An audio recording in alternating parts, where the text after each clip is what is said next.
MSME పాలసీని విడుదల చేసిన తెలంగాణ సీఎం కార్యక్రమంలో పాల్గొన్న భట్టి విక్రమార్క శ్రీధర్ బాబు.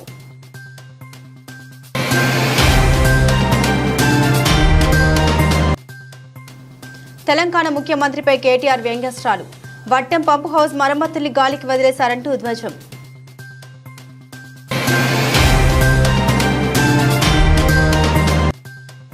సీఎం చంద్రబాబు అధ్యక్షున కేబినెట్ భేటీ, పలు అంశాలపై చర్చ.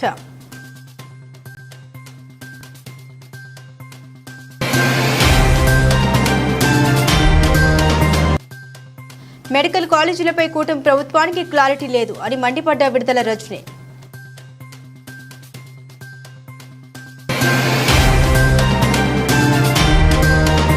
అప్పులు మాట్లాడుతున్నావు కదా, మరి కేసీఆర్ పెంచిన ఆస్తుల గురించి ఎందుకు మాట్లాడవని హరీష్ రావు ప్రశ్నించారు. తెలంగాణ ఏర్పడిన నాడు 2013-2014లో మన తలసరి ఆదాయం. నిజాలు చెప్పు నువ్వు. ఇలా కాళేశ్వరం ప్రాజెక్టులో ఎన్ని రిజర్వాయర్లు కట్టినాం, బంద్ చేయండి. నాడు 2013-2014లో మన తలసరి ఆదాయం 1,12,162. ఇవాళ 3,47,229కి పోయింది. దేశంలో నెంబర్ 1గా తెలంగాణ జీఎస్డీపీ రాష్ట్రం ఏర్పడిన నాడు 4,51,000 కోట్లు ఉంటే ఈనాడు 14,63,000 కోట్లకు పెంచారు. దేశంలో తలసరి ఆదాయంలో తెలంగాణను అగ్రభాగం నిలబెట్టిన కేసీఆర్ గురించి తలసరి ఆదాయం గురించి నీకు నోరు ఎందుకు రాదు అని హరీష్ రావు తెలిపారు. చేయండి, మంచిగా పని చేయి. ఇంకోటి, నువ్వు ఎంతసేపు అప్పులని మాట్లాడుతున్నావు కదా, మరి కేసీఆర్ పెంచిన ఆస్తుల గురించి ఎందుకు మాట్లాడు? కేసీఆర్ గొప్పగా ఆస్తులు పెంచిండు కదా. తెలంగాణ రాష్ట్రం ఏర్పడ్డ నాడు ఉత్పత్తి, రాష్ట్రం ఏర్పడ్డ నాడు 4,51,000 కోట్లుంటే ఈరోజు 14,63,000 కోట్లకు పెంచారు. 160% పెరిగింది. దీని గురించి రేవంత్ రెడ్డి నోట్లకెళ్ళి ఎందుకో రాదు. ఇది రాష్ట్ర సంపద పెరిగింది, రాష్ట్రంలో పౌరుల సంపద పెరిగింది, తలసరి ఆదాయం పెరిగింది, ఆస్తుల కల్పన జరిగింది, దేశ జీడిపికి 5.1% మనము కాంట్రిబ్యూట్ చేస్తూ ఉన్నాం. ఇలాంటి మంచి మాటలు రేవంత్ రెడ్డి నోట రావు. అన్నీ అబద్ధాలు, గోబల్స్. నిజాలు చెప్పు నువ్వు. ఇలా కాళేశ్వరం ప్రాజెక్టులో ఎన్ని రిజర్వాయర్లు కట్టినాం, బంద్ చేయండి. మంచిగా పని చేయి.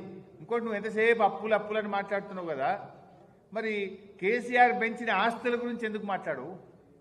కేసీఆర్ గొప్పగా ఆస్తులు పెంచిండు కదా.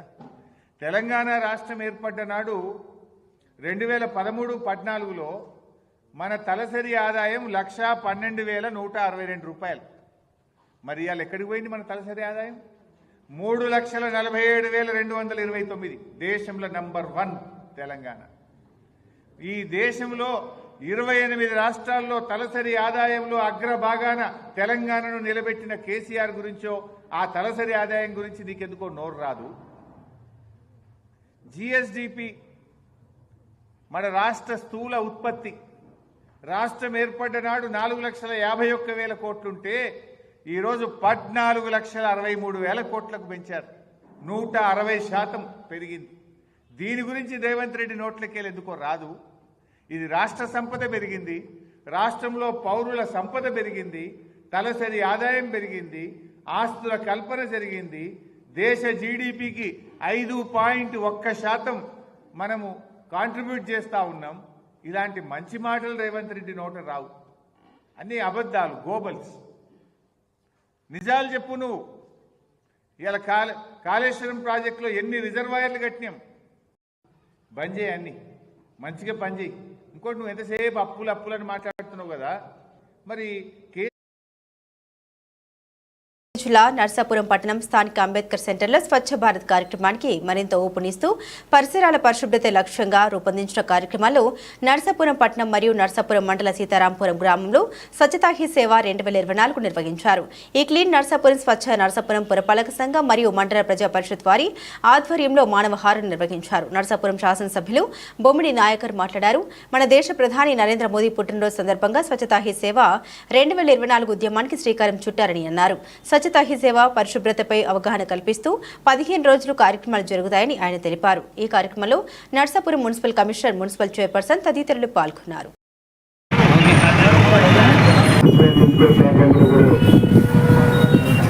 ప్రతి ఒక్కరికి, అదేవిధంగా మరి చైర్పర్సన్ గారికి, మరి కమిషనర్ గారికి, డివిజన్ కౌన్సిలర్లు, నాయకులు ప్రతి ఒక్కరికి కూడా ధన్యవాదాలు తెలియజేస్తున్నాం. రెండు ప్రభుత్వాలు కూడా 15 రోజుల పాటు మరి 20 నుంచి అక్టోబర్ 2 వరకు 2వ తారీఖు వరకు గాంధీ గారు జయంతి సందర్భంలో మరి స్వచ్ఛతాకి ఈ సేవ పేరున అది కార్యక్రమాలు ఏర్పాటు చేయడం, మరి ఈ కార్యక్రమానికి సంబంధించి ఈ రోజున మన నరసాపురం పట్టణంలో అధికారులు మనందరూ కూడా ఈ రోజున ఒక మానవహారంగా తయారయ్యి ఈ కార్యక్రమానికి శ్రీకారం చేయడం కూడా ఒక మంచి పరిణామంగా మనం మాట్లాడుకుంటూ, ఎందుకంటే మనందరూ శుభ్రంగా ఉంటే మన గ్రామాలు కానీ అన్ని శుభ్రంగా ఉండే పరిస్థితి కనబడుతుంది. మన రోజులు అన్ని కూడా ప్రతిదీ కూడా ఒక పొల్యూషన్ కాలుష్యానికి మనం లోనే ఉంటున్నాం.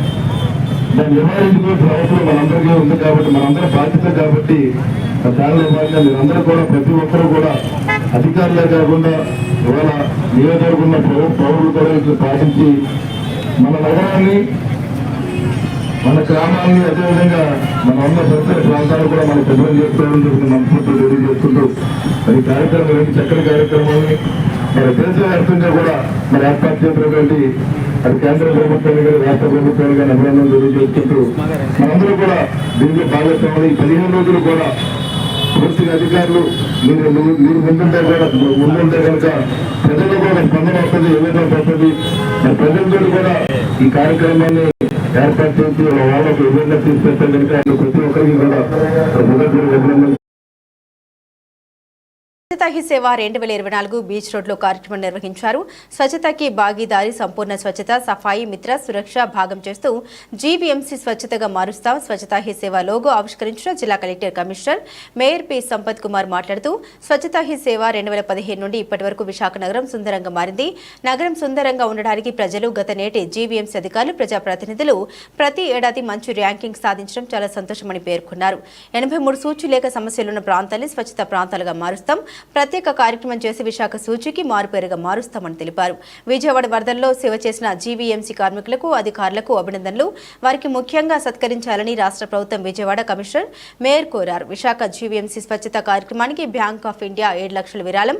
బీచ్ క్లీన్ చేసిన collector Harindra Prasad, commissioner Sampath Kumar, mayor Golagani Surya, Venkata Harikumari Vijayawada floods లో సూచి చేయడానికి వెళ్లిన కార్మికులకు బట్టలను అందజేశారు. B1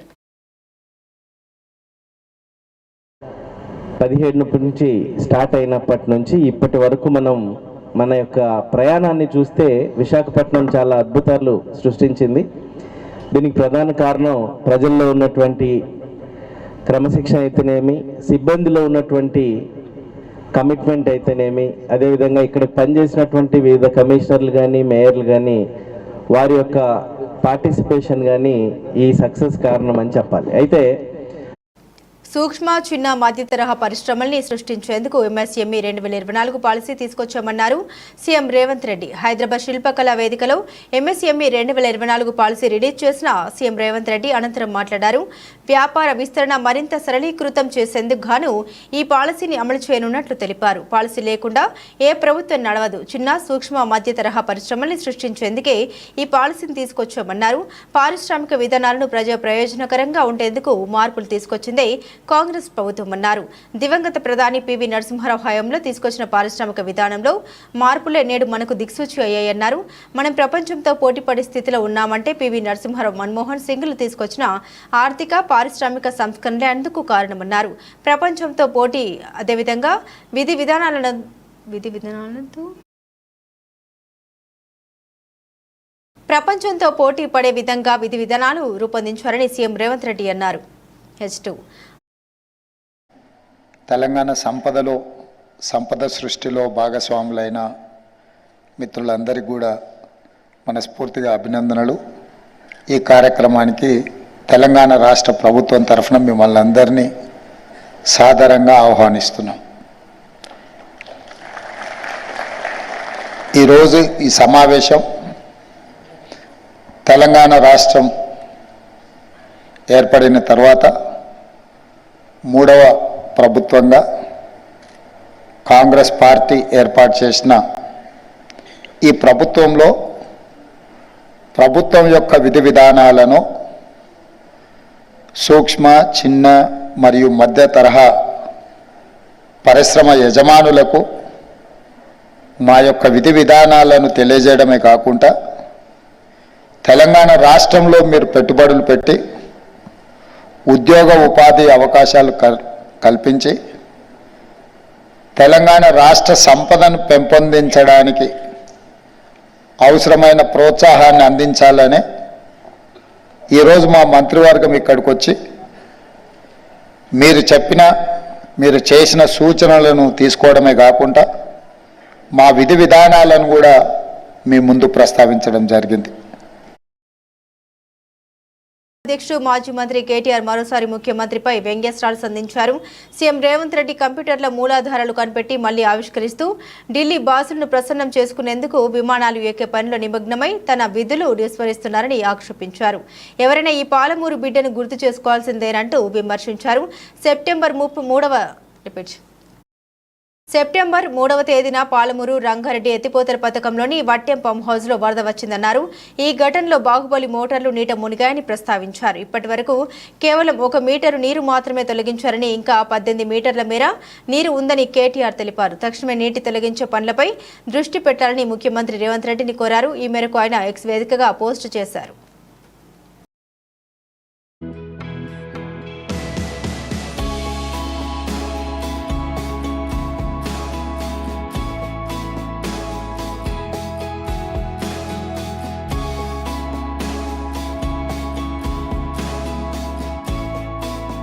ముఖ్యమంత్రి చంద్రబాబు అధ్యక్షతన కేబినెట్ భేటీ జరుగుతుంది. ఈ సమావేశంలో సూపర్ 6 లో ప్రకటించిన విధంగా ఆడబిడ్డ నీతి పథకంపై చర్చిస్తున్నట్లు తెలుస్తోంది.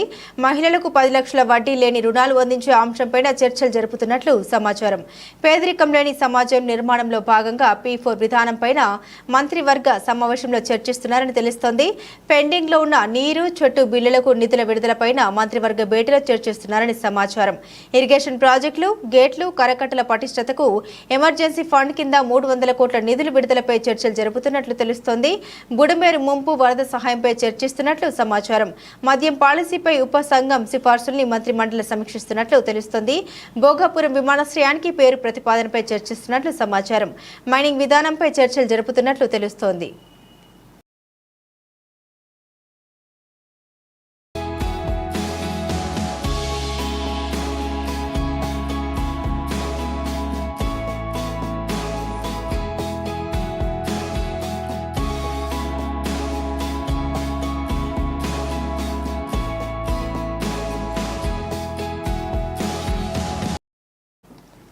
వైఎస్ జగన్ తన హయాంలో ప్రజా ఆరోగ్యంపై ఎక్కువ దృష్టి పెట్టారని మాజీ మంత్రి విడుదల రజని తెలిపారు. గతంలో వైఎస్ఆర్సీపీ ప్రభుత్వం శ్రీకారం చుట్టిన 17 మెడికల్ కాలేజీల ఏర్పాటు బాధ్యత కూటమి ప్రభుత్వందేనన్నారు. ఈ విషయమై రజని బుధవారం మీడియాతో మాట్లాడారు. మెడికల్ కాలేజీల బాధ్యత కూటమి ప్రభుత్వంపై ఉంది. మెడికల్ కాలేజీలపై ప్రభుత్వానికి క్లారిటీ లేదు. రాష్ట్రం విడిపోయిన తర్వాత సూపర్ స్పెషాలిటీ ఆసుపత్రులన్నీ హైదరాబాద్లోనే ఉండిపోయాయి. దీంతో సూపర్ స్పెషాలిటీ ఆసుపత్రులు ఏపీలోనూ ఉండాలనే ఆలోచనతో వైఎస్ జగన్ 17 మెడికల్ కాలేజీల ఏర్పాటుకు శ్రీకారం చుట్టారు. రెండవ దశలో ప్రారంభించాల్సిన 5 మెడికల్ కాలేజీల పరిస్థితి ఏంటి అని విడుదల రజని ప్రశ్నించారు. కేటు ఉచిత బస్సు ప్రయాణానికి ఎక్స్ప్లెయిన్ చేస్తే చర్చ అవుద్ది ప్రజల్లో. ఇవేవి మీరు ఎక్స్ప్లెయిన్ చేయరు. దీని మీద మీరు క్లారిటీ ఇవ్వండి ప్రజలకి.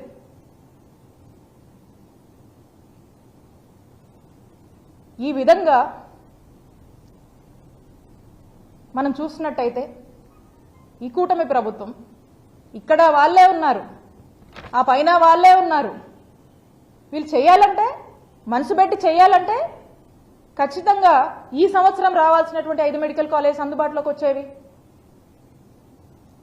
రేపు రావాల్సిన వాటి గురించి కూడా ఒక ప్రణాళిక, దాన్ని కూడా ఒక యాక్షన్ ప్లాన్ అనేది నడిచేది. కానీ మీలో కమిట్మెంట్ లేదు, మీరు ఆ రెస్పాన్సిబిలిటీ తీసుకోవట్లేదు. ఎంతో మంది పేద విద్యార్థుల వాళ్ళ యొక్క ఆశల్ని మీరు బలి చేసే విధంగా మీరు అడుగులు ముందుకు వేస్తూ ఉన్నారు.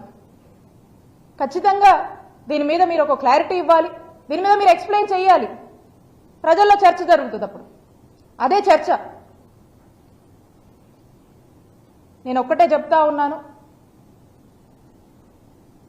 ఈ కుటుంబ ప్రభుత్వానికి నిన్న మేమున్నాం, నేడు మీరున్నారు, మళ్ళా రేపు మేము వస్తాం. గవర్నమెంట్ అనేది ఒక కంటిన్యూస్ ప్రాసెస్, ఇదొక కంటిన్యూస్ ఇన్స్టిట్యూషన్. కోట్ల మంది ప్రజలు ఎంతో ఆశతో ఈ రాష్ట్రంలోని ఎంతో మంది పేద ప్రజలు గవర్నమెంట్కి వాళ్ళ యొక్క అండ, వాళ్ళ యొక్క భరోసా కోసం, వాళ్ళ యొక్క సాయం కోసం ఎదురు చూస్తూ ఉంటాయి. వాళ్ళ యొక్క హోప్ని ఈరోజు బలి చేస్తూ మీరు ఏదైతే జగన్మోహన్ రెడ్డి గారి ఎయిమ్ ఈ రాష్ట్రంలో వైట్ కోట్ రెవల్యూషన్ రావాలి, ఈ రాష్ట్రంలో వైట్ కోట్ రెవల్యూషన్ తేవాలి, ఇక్కడున్నటువంటి మెడికల్ ప్రొఫెషనల్స్ దేశం మొత్తం కూడా వైద్య సేవలు అందించాలి, ఇక్కడున్నటువంటి పేద ప్రజలకు ఉచితమైనటువంటి నాణ్యమైనటువంటి వైద్య సేవలు ఈ రాష్ట్రంలోనే అందించాలనేటువంటి ఏం ఏదైతే ఉందో ఆ ఏమ్ని కూటమి ప్రభుత్వం మీ ప్రైవేటైజేషన్ పద్ధతిలో డిఫీట్ చేయొద్దు అని మీకు తెలియజేసుకుంటున్నాను. వికారాబాద్ పట్టణంలో జరిగిన గణేష్ నిమజ్జన శోభయాత్రలో రాష్ట్ర శాసనసభాపతి శ్రీ గడ్డం ప్రసాద్ కుమార్ పాల్గొన్నారు. వీరితో పాటుగా మున్సిపల్ చైర్మన్ శ్రీమతి సి మంజుల, రమేష్, కౌన్సిలర్లు, స్థానిక ప్రజాప్రతినిధులు, హైదరాబాద్ రేంజ్ ఐజీ సత్యనారాయణ, జిల్లా ఎస్పీ నారాయణ రెడ్డి, వివిధ నాయకులు, భక్తులు అధిక సంఖ్యలో పాల్గొన్నారు. అదేవిధంగా మళ్ళొక్కసారి మీ అందరికీ పండుగ సందర్భంగా శుభాకాంక్షలు తెలియజేస్తూ మున్సిపల్ సిబ్బందిని మరొకసారి అభినందిస్తూ పోలీస్ వ్యవస్థను మరొకసారి అభినందిస్తూ, మీరు చూసిండ్రు ఇంతకుముందే జిల్లా మన ఐజీ గారు వచ్చిపోయారు, మల్టీ జోన్ ఐజీ గారు. ఈ విధంగా ఎప్పుడు ఐజీలు తిరిగిన సందర్భాలు లేవు మన దగ్గర. ఉన్నాయా? ఇప్పుడు చూసినాం ఐజీని. ఈరోజు వికారాబాద్లో చూడాలి, వికారాబాద్ గణేష్లను చూడాలి, పూజ చేయాలి, మీ అందరికీ ఒక మెసేజ్ ఇవ్వాలనే ఉద్దేశంతో multi zone IG Shri Satyanarayana గారు వచ్చిపోవడం మనకు చాలా సంతోషం. మరి అదేవిధంగా నేను చెప్పినట్టు ఎక్కడ కూడా ఏ చిన్న అవాంఛనీయ సంఘటన జరగకుండా, ఎవరికైనా కోపం వచ్చేదని అన్నా కూడా ఒక్క నిమిషం గణనాథుని స్మరిస్తూ ముంగల్కి వెళ్ళిపోతే ఇక ఎక్కడ కూడా అవాంఛనీయ సంఘటన జరగడానికి వీలు ఉండదు. కాబట్టి ఆ విధంగా ప్రయత్నం చేస్తూ ఈ రోజును మనం చాలా జాగ్రత్తగా ముందుకు తీసుకుపోవాలని అని చెప్పేసి మీ అందరినీ కోరుకుంటూ సెలవు తీసుకుంటున్నాను. Thank you. 8 బస్తీలు పెద్ద పెద్ద ప్రజాపాలన వేడుకల్లో పాల్గొన్న మంత్రి పొంగులేటి ప్రజాపాలన దినోత్సవ వేడుకల్లో భాగంగా వరంగల్ కలెక్టరేట్ మైదానంలో జాతీయ జెండా ఆవిష్కరించిన మంత్రి పొంగులేటి దశాబ్ద కాలం తర్వాత తెలంగాణలో ప్రజాప్రభుత్వం ఏర్పడిందని, ప్రజల వద్దకే పాలన అందించే దిశగా ముందుకు వెళ్తున్నామని తెలిపారు మంత్రి.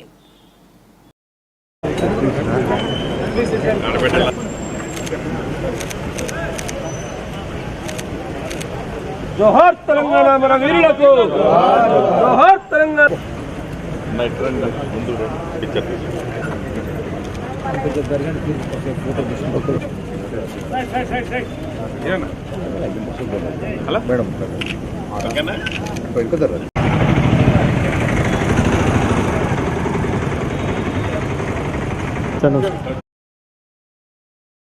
ప్రభుత్వాలు మారినా గిరిజనుల తలరాతలు మారవు అనడానికి ఇదే నిదర్శనం. విజయనగరం జిల్లా గంట్యాడ మండలం కొండపర్తి గ్రామ పంచాయతీకి చెందిన గేదెల రాజారావు సన్నాఫ్ రాములు అనే వ్యక్తి అనారోగ్యంతో విజయనగరం మహారాజా పెద్ద ఆసుపత్రిలో చేరగా సరైన వైద్యం అందక మరణించారు. ఆ వ్యక్తి మృతదేహాన్ని చిలకలగడ్డపై బ్రిడ్జి నిర్మాణం సుమారు 7 కిలోమీటర్ల మృతదేహాన్ని కర్రకి కట్టుకుని మోసుకెళ్లిన పరిస్థితి. ఇప్పటికీ ఆ గ్రామంలో ఎలాంటి సంఘటన పదుల సంఖ్యలో జరుగుతున్నా ప్రభుత్వాలు మాత్రం పట్టించుకోవడం లేదని, తాటిపూడి వెనుక గ్రామాలకు బోటు సదుపాయం చేయమని అడిగినా చేయడం లేదు. డీకేపర్తి సర్పంచ్ సీతమ్మ సన్యాసరావు ఇప్పటికే ఎన్నోసార్లు అధికారులకు, మంత్రులకి తెలియజేశారు. ఈ మధ్య కాలంలో మంత్రి గారిని తీసుకెళ్లారు. ఇలాంటి దౌర్భాగ్య పరిస్థితిని నిరంతరం గిరిజనులు ఎదుర్కొంటున్నారు. జిల్లా అధికారులు ప్రత్యేక దృష్టి సారించినంత వరకు ఈ సమస్యలు ఇలాగే ఉంటాయి. ఇప్పటికైనా అధికారులు, ప్రజాప్రతినిధులు ఈ సంఘటనపై స్పందించి ఈ సమస్యలు పరిష్కరించగలరన్నారు. మీరు చూసేది మరేదో మేము పండించే మేము పంట దినుసుని మార్కెట్ తీసుకెళ్తున్నారేమో అనుకుంటున్నారేమో, కాదు.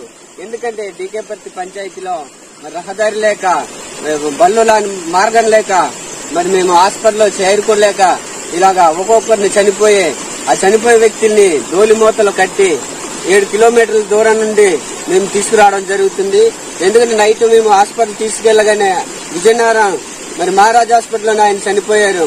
రాత్రి 1 గంట సమయంలో మేము తీసుకొచ్చి 7 కిలోమీటర్లు మోసుకొని తీసుకురావడానికి మాకు ఈ టైం పట్టింది.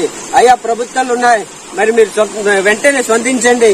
ఎందుకంటే మరి ఈ మారుమూల గ్రామానికి ఒక ఎస్టీ గిరిజన గ్రామము, మరి మేము బతుకున్నది ఈ లోకల్లోనే బతుకుతున్నాం. అయ్యా మీరు వెంటనే మా గ్రామాన్ని పరిశీలించండి. మండపేట డిగ్రీ కళాశాల స్వచ్ఛతా హీ కార్యక్రమం మండపేట ప్రభుత్వ డిగ్రీ కాలేజీలో కేంద్ర ప్రభుత్వం డిగ్రీ కాలేజ్ సంబంధించిన సిసిఈ ఆఫీస్ ఆదేశాల మేరకు స్వచ్ఛతా హీ సేవ కార్యక్రమం నిర్వహించారు. కళాశాల ప్రిన్సిపల్ డాక్టర్ టీకేవి శ్రీనివాసరావు ర్యాలీని ప్రారంభించారు. ఈ కార్యక్రమాన్ని college NSS coordinator doctor G Nehru Nayak ఆధ్వర్యంలో నిర్వహించారు. కళాశాల విద్యార్థులు, అధ్యాపకులు పరిసరాలను శుభ్రపరిచారు. ఈ కార్యక్రమం సెప్టెంబర్ 17 నుండి అక్టోబర్ 1 వరకు కొనసాగుతోందని college NCC coordinator doctor Nayak తెలిపారు. కళాశాల ఆవరణ శుభ్రంగా ఉంచడానికి ఇది ప్రారంభమన్నారు. స్వచ్ఛత పట్ల మనసాక్షి కలిగి భవిష్యత్తులో పరిసరాలను పరిశుభ్రంగా ఉంచాలని కాలేజీ వైస్ ప్రిన్సిపల్ ఈ ఆనందరావు పేర్కొన్నారు. NCC co convener CH Dilip Kumar, అధ్యాపకులు వెంకన్న, సుందర్రావు, బాబురావు, రామకృష్ణ, మధుకుమార్, వీరాంజనేయులు, చంటిబాబు, రాజేష్, వీర్రాజు, అభినయ్, రాము సిబ్బంది పాల్గొన్నారు.